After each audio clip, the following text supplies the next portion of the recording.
પ્રસ્તુત છે પ્રાસંગિક. આજનો વિષય રાષ્ટ્રીય બાલિકા દિવસ. સંપાદન અને પઠન નેહલ ઠક્કર.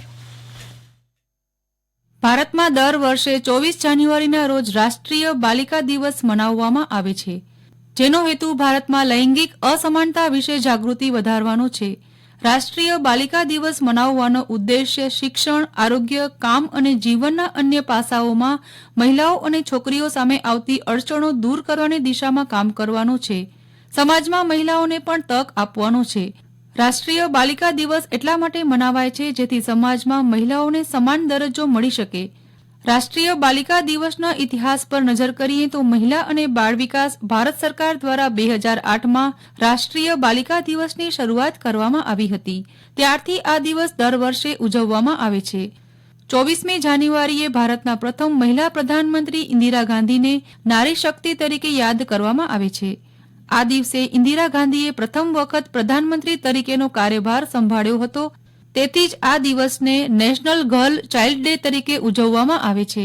દર વર્ષે રાષ્ટ્રીય બાલિકા દિવસના અવસર પર સરકાર છોકરીઓ વિશેના સંકુચિત દ્રષ્ટિકોણને પડકારવા માટે જાગૃતિ અભિયાનો અને અન્ય ઝુંબેશ ચલાવે છે.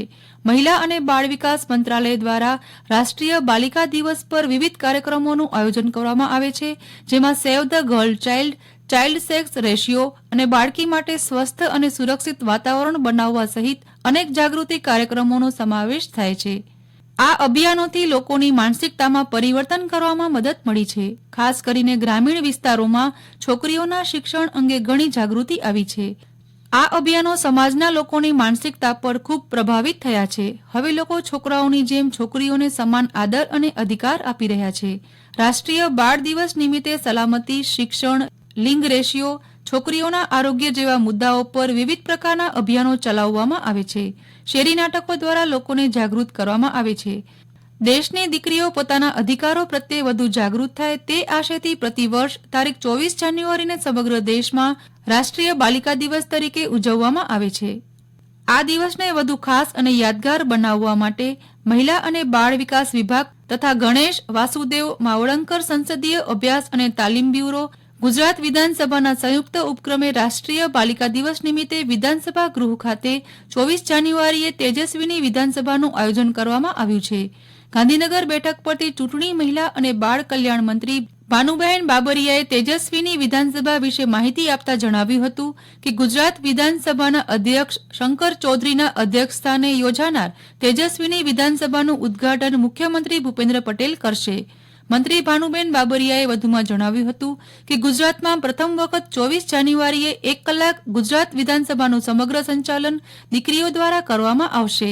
પ્રજાતાંત્રિક મૂલ્યો અંગે મહિલાઓની ભાગીદારી વધે અને તેમનામાં જાગૃતતા આવે તેવા હેતુસર બાલિકાઓ ધારાસભ્યોની જેમ આ વિધાનસભા ગૃહનું સંચાલન કરશે. આ સમગ્ર કાર્યક્રમમાં ગુજરાતની 1300થી વધુ દીકરીઓ સહભાગી થશે. આ દિવસે તેજસ્વીની વિધાનસભા ઉપરાંત જિલ્લા સ્તરે બાલિકા પંચાયત યોજાશે, જેમાં દીકરીઓ સામાન્ય સભામાં ભાગ લેશે. આ જ રીતે કોર્પોરેશનમાં જનરલ બોર્ડનું સંચાલન પણ દીકરીઓ દ્વારા કરવામાં આવશે, તેમ તેમણે ઉમેર્યું હતું. ભારતમાં રાષ્ટ્રીય બાલિકા દિવસ મનાવવાની શરૂઆત વર્ષ 2008માં મહિલા કલ્યાણ તેમજ બાળ વિકાસ મંત્રાલય તરફથી કરવામાં આવી હતી. કારણ કે ભારતના ઇતિહાસમાં પહેલીવાર એવું થયું હતું કે એક મહિલા દેશના પ્રધાનમંત્રી બન્યા હતા, જે મહિલા સશક્તિકરણની દિશામાં એક ક્રાંતિકારી બદલાવ હતો.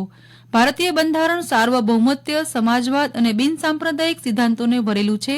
આ બંધારણે દેશના દરેક નાગરિકને સમાન હક આપ્યા છે. જાતીય સમાનતાનો સિદ્ધાંત મહિલાઓને સમાન હક આપવાની તરફેણ કરે છે. બંધારણે મહિલાઓને સમાન હક્કો મળી રહે તે માટે મહિલાઓની તરફેણમાં સકારાત્મક ભેદભાવ કરવાની સત્તા રાજ્યોને આપી.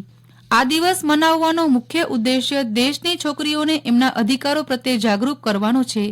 આ દિવસે દર વર્ષે રાજ્ય સરકાર એમના વિસ્તારમાં અનેક પ્રકારના કાર્યક્રમોનું આયોજન કરે છે.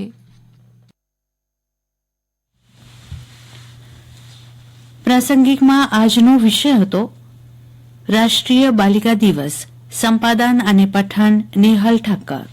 પ્રસારણ આકાશવાણીના ભુજ કેન્દ્ર પરથી કરવામાં આવ્યું.